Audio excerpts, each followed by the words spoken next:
안녕하세요. 고릴라의 심장과 허파입니다. 지난 영상에서 부정적인 감정 정리하는 방법을 보여드렸습니다. 제가 온라인 광고 사기 사건을 마무리하고 뒤돌아보니 이 사건을 포기하지 않고 광고 회사와 끝까지 싸울 수 있었던 이유는 내 자신이 정서형이라 느낌으로 문제를 해결할 수 있다는 사실을 인식하고 있었기 때문입니다. 정서형은 감정이 정리되어야 이성적인 사고를 할 수 있습니다. 또한 감정 정리로 이 사건의 행동 신호가 긴장하다라는 감정을 알아차렸기 때문입니다.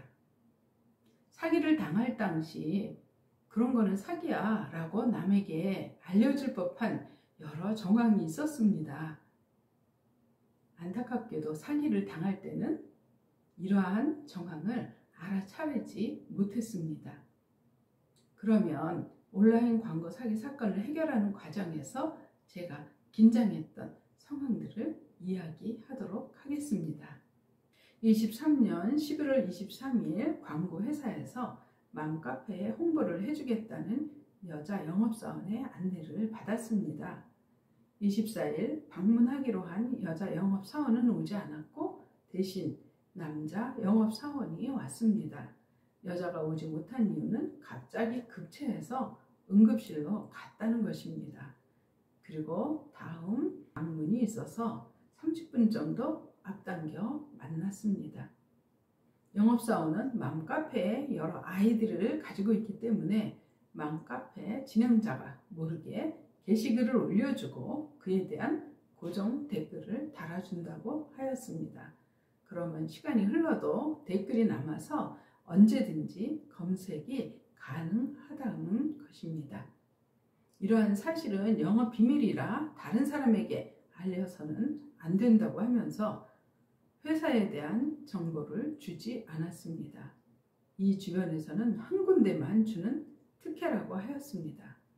우리가 하지 않으면 다른 경쟁 업체를 찾아가겠다고 하면서 말입니다. 지금 생각하면 사기비리 쿵쿵 풍기고 있었는데 그때는 마음이 조급하다 보니 이 모든 이야기가 저에 대한 배려로 느껴졌습니다. 온라인 마케팅 업체가 전화나 방문으로 계약을 유도하는 점, 안내 담당자가 아니고 대리자가 방문한 점, 맘카페에 많은 아이들을 가지고 게시글과 댓글을 올려서 고정 댓글이 되도록 만들어준다는 점, 이 지역에서 한 군데만 선정하여 특혜를 준다는 점, 영업 비밀이라 다른 사람에게 알리지 말라고 하면서 회사의 정보를 구체적으로 알려주지 않는 점, 다른 업체를 가야 하기 때문에 시간을 앞당겨서 왔다는 점, 계약서의 내용을 정확하게 고지하지 않는 점 등등 모든 것이 사기 수법이었는데 그때는 그대로 믿었습니다. 저는 온라인 마케팅 영업을 객관적으로 생각하지 않고 주관적으로 들었습니다. 공사를 구분하지 못한 것이지요. 만약 제가 정보형이었다면 영업사원의 말을 객관적으로 들으면서 동시에 그 자리에서 핸드폰으로 회사에 대한 정보를 검색하였을 겁니다.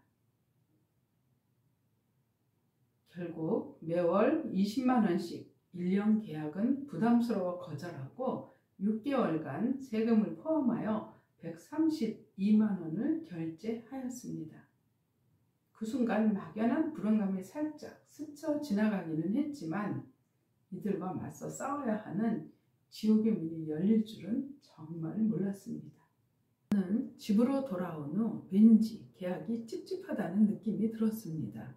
다음날 아침 실수했다 라는 감정이 확 들면서 잠에서 깨어났습니다. 저는 정서형이라 느낌에 민감하고 이 느낌은 대부분 맞습니다. 그때서야 컴퓨터를 켜고 회사에 대한 정보를 검색하였습니다. 그야말로 홈피만 있고 광고 서비스에 대한 구체적인 정보도 없는 그런 허술한 업체였습니다. 잘못됐다 라는 생각과 함께 계약서를 꼼꼼히 살펴보았습니다. 계약을 해지할 경우 30%의 미약금을 내야 한다고 적혀 있었습니다. 먼저 영업사원에게 전화로 해지 통보를 하였습니다. 저는 서비스를 받기 전이기 때문에 100% 환불이 될 거라고 생각하였습니다. 그러나 나중에 알게 된 사실은 방문 판매를 할지라도 업체와 업체의 계약은 15일 이내에 취소한다 할지라도 전액을 환불해주는 규정이 적용되지 않는다고 합니다. 이들은 이것을 알고 있었습니다. 영업사원은 자기 손을 떠났기 때문에 회사의 채권단과 해결해야 한다는 대답만 되풀이하였습니다. 순간 낚였구나 라는 생각이 온몸을 긴장하게 만들었습니다. 이들은 계약을 하는 순간 작업했다 라는 은어를 쓴다고 합니다. 전화로 해지 통보를 한 날은 토요일이라 지루하고 답답한 휴일을 보내야만 했습니다. 드디어 월요일이 되자 채권단으로부터 전화가 왔습니다. 역시 예상한 대로 계약서에 고지된 위약금 30%를 물어야만 카드 회사에 취소를 해주겠다고 합니다. 그러면서 보낸 해지 통보서에는 계약금 132만 원이 아니라 블로그 체험단을 임의로 포함한 가격을 정상가라고 이름을 붙여 198만 원에 대한 30%를 적용해서 청구하였습니다. 저는 이때부터 분노가 치밀어 올랐습니다. 처음에는 내 실수도 있지라는 생각이 들어서 강하게 대응하지 못했습니다. 해지 통지서에 날조된 금액을 보자 사기꾼이라는 확신이 들면서 감정이 요동치기 시작했습니다. 맞습니다. 저는 사기를 당한 것입니다. 정서영은 감정이 움직이면 머리 뚜껑이 열리고 행동, 결정력이 폭발합니다. 이때부터 인터넷과 유튜브를 반복하여 시청하며 해결책을 찾아 나섰습니다. 인터넷과 유튜브에는 저와 같이 사기당한 사람들이 많이 있었습니다. 이들은 자신들의 피해 경험을 자세히 올려주고 해결책을 공유하고 있었습니다. 이분들의 정보가 많은 도움이 되었습니다.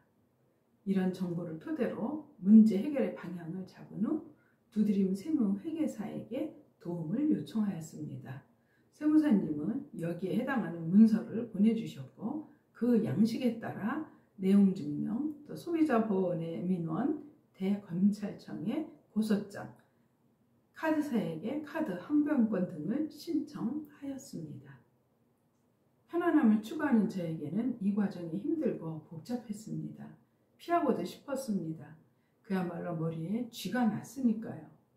마음 한편에서는 문제로부터 도망가서 그냥 위약금 30%를 물어주고 끝내고 싶었습니다. 그러나 도망가지 않았던 이유는 제가 감정에 민감한 사람이라 다른 사람보다는 마음이 더 복잡하고 힘들다는 사실을 인식하고 있었기 때문입니다. 그리고 지난 영상에서 보여드린 것처럼 부정적인 감정을 정리하였기 때문입니다. 감정 정리를 통하여 이 사건을 해결하기 위한 감정이 긴장하다라는 것을 알고 있어서 저는 마음을 조이며 정신을 바짝 차려야 한다고 제 자신에게 지속적으로 말해주고 있었습니다. 감사하게도 신한카드사의 담당자분께서 많은 도움을 주었습니다. 저 대신 오랜 시간 온라인 광고 회사를 설득하고 협상을 진행하였습니다. 저에게도 실수한 부분이 있으니 계약금의 10%는 생각하고 있는 게 어떠냐고 조언하였습니다. 이 제안을 받아들여 온라인 광고 회사와 협상하여 계약금의 10%인 13만 2천 원을 지불하고 카드 계약을 취소하였습니다. 이렇게 복잡하고 힘들었던 온라인 광고 사기 사건이 12월 19일에 종결되었습니다. 사건이 종결되자 마음이 편해지면서 가족에게 감사한 마음이 들었습니다. 가족은 이 사건이 진행되는 동안 저의 실수한 행동에 대하여 아유 어리석어, 바보같이, 그런 게 다 사기인데 그것도 몰랐어? 라고 비난하지 않았습니다. 그럴 수 있어 라고 위로하면서 함께 해결책을 찾았습니다.